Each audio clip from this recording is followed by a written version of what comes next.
Écoute ceci. Peu importe s'il est en train de sortir avec une autre, si tu lui plais vraiment, son esprit continuera de te chercher. La connexion réelle transcende les circonstances extérieures. Quand quelqu'un a ressenti quelque chose de sincère avec toi, cette empreinte émotionnelle ne s'efface pas facilement. Et il y a quelque chose que tu peux faire, quelque chose de si simple et pourtant si puissant, qui peut le faire revenir vers toi en seulement 3 jours, complètement désespéré.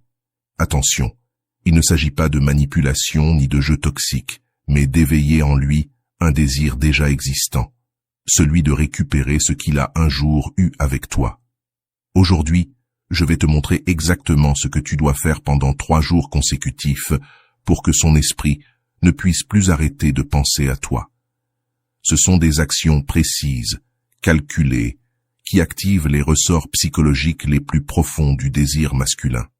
Durant ces 3 jours, tu vas devenir son obsession silencieuse. Pendant qu'il essaiera de se concentrer sur son quotidien, sur son travail ou même sur cette autre personne, ton souvenir reviendra encore et encore dans son esprit. Tu seras comme une mélodie dont il n'arrive pas à se débarrasser. Le premier jour, tu planteras la graine de la curiosité. Le deuxième jour, tu intensifieras ce sentiment de perte qu'il n'imaginait même pas avoir. Et le troisième jour sera celui où sa résistance s'effondrera complètement, le poussant à ressentir une urgence irrépressible de te chercher. Es-tu prête à découvrir ce que tant de femmes ont déjà expérimenté avec succès? Alors commençons. Jour 1. Silence total. C'est le jour le plus difficile, mais aussi le plus important. Ne le cherche pas, ne l'appelle pas, ne le mentionne pas, et ne réponds même pas si c'est lui qui prend contact. C'est le moment de lui montrer une force intérieure qu'il n'aurait jamais soupçonnée en toi. Le silence est ton arme la plus puissante, bien plus efficace que 1000 mots désespérés ou 1000 explications. Tandis que d'autres femmes poursuivent et réclament de l'attention, toi, tu disparais. Là où elle se dévoile, tu deviens un mystère. Son esprit est habitué à ta présence, à savoir que tu étais toujours disponible, toujours prévisible. Pendant des semaines, des mois, parfois même des années, tu as été cette constante rassurante dans sa vie. Il pensait que tu étais toujours à portée d'un simple message, toujours prête à répondre. Mais lorsque tu ne seras plus là, lorsqu'il découvrira ton absence à la place habituelle qu'il te réservait dans son quotidien, son cerveau activera un mécanisme puissant, le vide émotionnel. C'est une réaction automatique, presque primitive. Comme lorsqu'on retire un objet de la maison qui a toujours été là, même s'il n'était pas utilisé tous les jours, son absence crée un malaise étrange et dérangeant. Ce vide devient alors le premier pas pour qu'il commence à réellement te manquer. Et ce manque n'est pas superficiel. C'est un manque profond. Son subconscient se mettra à chercher ta présence partout, dans ses notifications, dans les lieux que vous fréquentiez ensemble, dans les conversations où il attendait ton avis ou ton rire. Tu ressentiras 1000 fois la tentation de rompre ce silence, l'envie de savoir ce qu'il fait, s'il a remarqué ton absence, s'il pense à toi. Mais chaque fois que tu résisteras, tu gagneras en pouvoir. Avant de continuer, si tu n'es pas encore abonné à ma chaîne YouTube, je t'invite à le faire dès maintenant. En t'abonnant, tu seras informé de toutes mes nouvelles vidéos, ce qui te permettra de ne rien manquer de contenu précieux. De son côté, il traversera plusieurs phases. D'abord, un soulagement passager de ne pas sentir de pression. Ensuite, une légère inquiétude quand il n'aura pas reçu ton message habituel. Puis, viendra une curiosité grandissante. Pourquoi ton comportement a-t-il changé? Enfin, une agitation intérieure difficile à expliquer s'installera. Plus les heures passeront sans nouvelles de toi, plus son esprit basculera de l'indifférence à l'obsession. Car ce silence, ce vide, agit comme un aimant invisible. Ses pensées reviendront vers toi, encore et encore, jusqu'à ce qu'il n'ait plus d'autre choix que de céder à cette urgence de te retrouver. À la fin de la journée, lorsqu'il sera allongé dans son lit, ton absence deviendra plus réelle, plus tangible. Dans ces moments de silence avant de dormir, quand il n'y a plus de distraction, plus de travail, plus de bruit, ton souvenir apparaîtra avec encore plus de force. Il se demandera ce que tu fais à ce moment précis. Si tu dors, si tu penses à lui, si tu vas bien. Et le plus puissant de tout, c'est qu'il commencera à regretter non seulement ta présence, mais aussi la version de lui-même qu'il était lorsqu'il était avec toi. Il regrettera de s'être senti désiré, important, spécial. Il regrettera d'avoir été le centre de l'attention de quelqu'un qui le connaissait vraiment et qui le valorisait. C'est pour cela que tu dois maintenir ce silence, comme si ta vie en dépendait. Parce que d'une certaine manière, ta nouvelle vie émotionnelle en dépend réellement. Chaque minute de silence est une minute où tu récupères ton pouvoir, où tu reconstruis ta valeur, où tu deviens le prix qu'il a perdu et qu'il a désormais besoin de retrouver. Souviens-toi, dans ce jeu de la reconquête, celui qui parle le premier perd, et toi, tu ne vas pas perdre. Jour 2, l'énergie en toi. Le deuxième jour est pour toi, exclusivement pour toi. Si le premier jour a servi à créer du vide dans son monde, le deuxième jour consiste à créer de l'abondance dans le tien. C'est le moment de devenir la version la plus magnétique de toi-même. Pas pour lui, mais pour toi. Mais sache-le, il le remarquera. Oh oui, il le remarquera.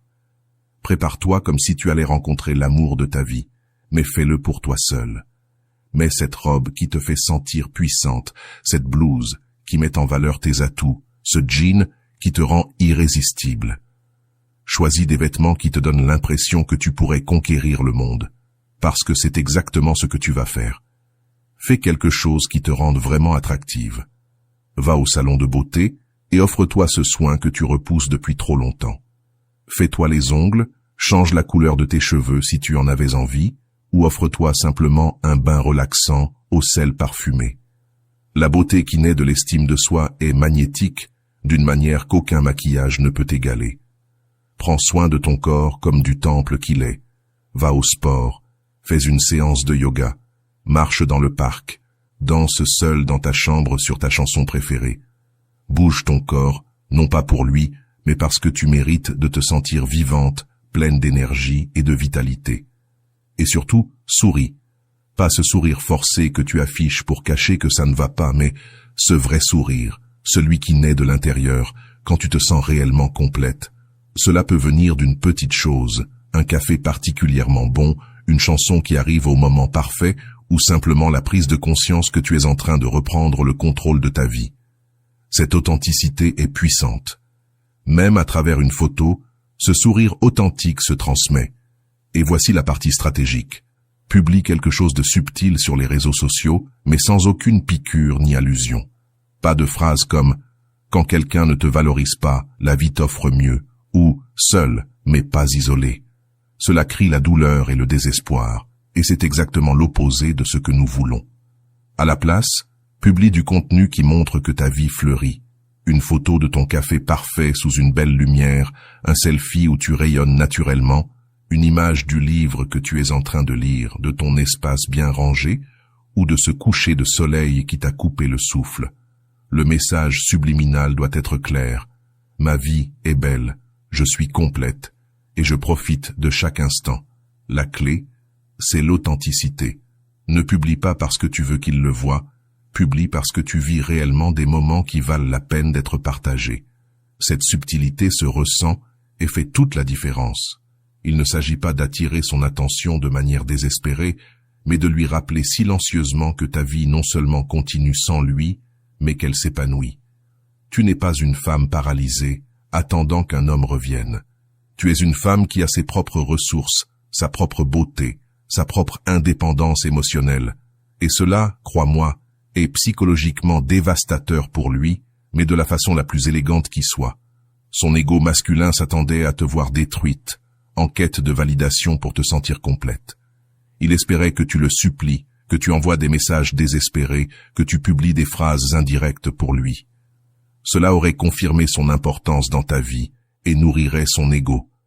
Mais à la place, il te voit plus rayonnante que jamais. Il te voit vivre, briller, être totalement autosuffisante émotionnellement. Et ça le désarme.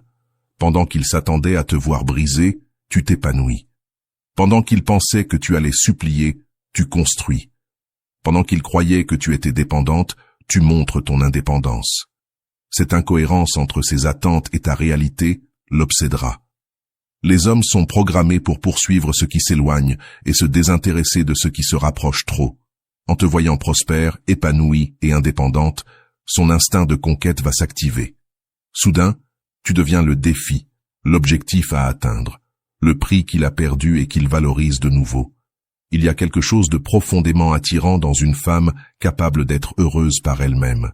Le bonheur est contagieux, la confiance est magnétique et l'indépendance émotionnelle est irrésistible. En te voyant ainsi, il se souviendra pourquoi il a été attiré par toi au départ, mais cette fois multiplié par 10. À la fin de ce deuxième jour, il ne se contentera pas de te regretter. Il commencera à remettre en question sa décision de t'avoir laissé partir. Il repensera au bon moment avec toi, mais cette fois depuis une autre perspective, celle de quelqu'un qui n'a plus la garantie de t'avoir. Et toi, pendant ce temps, tu redécouvriras la femme incroyable que tu as toujours été, mais qui était peut-être restée dans l'ombre de cette relation. Ce jour-là n'est pas seulement une stratégie pour le reconquérir, lui. C'est une révolution personnelle pour te reconquérir toi-même. Jour 3. La présence indirecte. Le troisième jour, c'est là que tout devient intéressant. C'est le moment où la stratégie des jours précédents se transforme en un coup de maître. Si le premier jour a créé le vide et le deuxième a montré ton abondance, le troisième va réveiller quelque chose de beaucoup plus puissant, la nostalgie. Et la nostalgie, crois-moi, est l'arme la plus redoutable dans l'art de la reconquête. Ce jour-là, tu vas faire quelque chose qui lui rappellera un moment précis que vous avez partagé, mais avec une subtilité tellement élégante qu'il ne pourra pas t'accuser de penser encore à lui. C'est l'art de la communication subliminale, celui d'envoyer un message directement à son subconscient, tout en gardant intacte ta dignité. Cela peut être aussi simple qu'utiliser une phrase que tu avais l'habitude de dire quand vous étiez ensemble, une expression particulière qu'il trouvait adorable ou drôle. Mais attention, il ne s'agit pas de l'utiliser de manière forcée ou évidente. Tu dois le faire naturellement, comme une part de ta personnalité authentique. Par exemple, si tu avais pour habitude de dire « La vie est trop courte pour un mauvais café », chaque fois que vous preniez le petit déjeuner ensemble, utilise cette phrase dans une story banale sur ton café du matin. Ou bien, publie une photo ou une vidéo dans un endroit où vous étiez déjà allés ensemble, mais sans aucune allusion directe. N'y va pas directement dans ce restaurant où vous avez eu votre premier rendez-vous pour publier une photo nostalgique du menu. Ce serait trop évident, trop transparent. À la place, si tu passes naturellement par ce parc où vous aviez l'habitude de marcher, partage une belle image du coucher de soleil. Ou encore, si tu vas dans ce café que vous fréquentiez, publie simplement quelque chose à propos du délicieux latte de saison. La clé réside dans la naturalité apparente. Cela doit sembler être une coïncidence cosmique et non une stratégie calculée.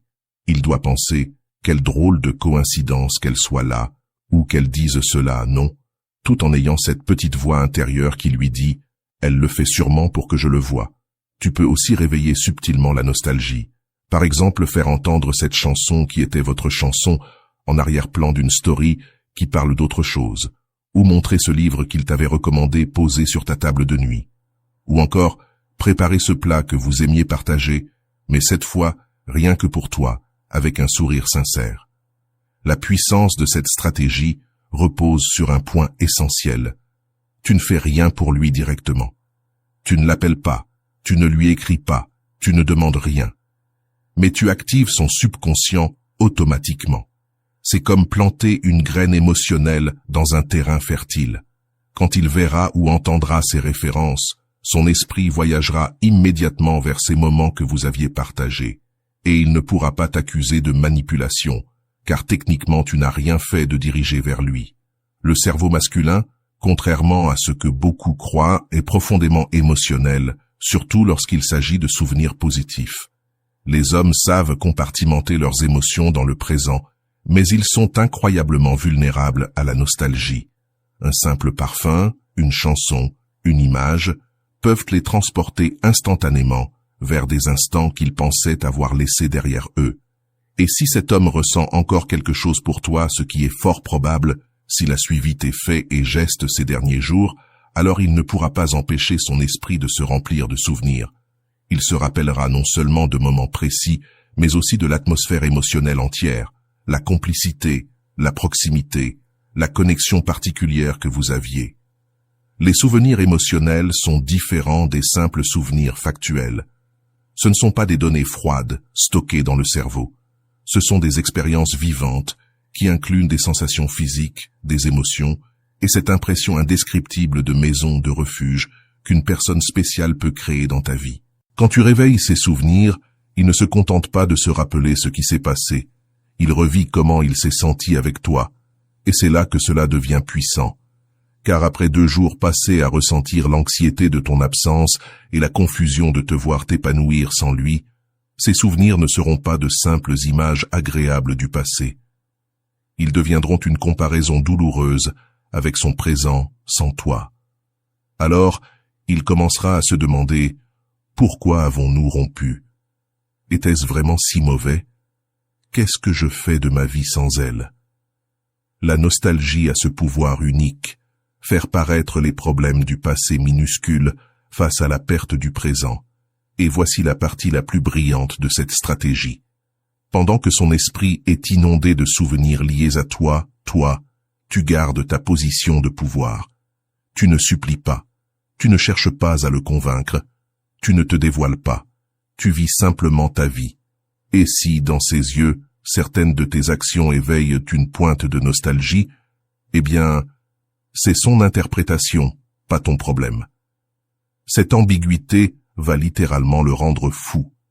Il ne pourra pas te confronter, car tu n'as rien fait directement pour lui. Il ne pourra pas l'ignorer, car ses souvenirs auront déjà été réactivés.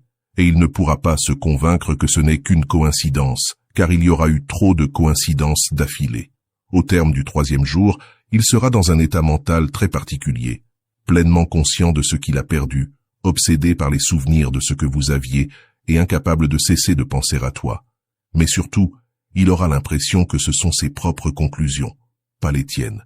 Et c'est là toute la différence entre la manipulation et une stratégie élégante.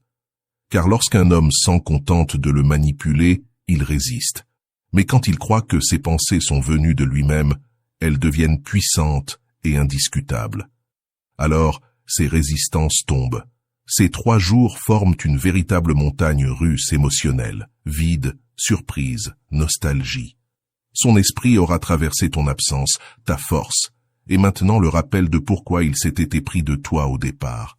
Et le 4e jour, il est presque certain qu'il ne pourra plus résister. Il viendra vers toi.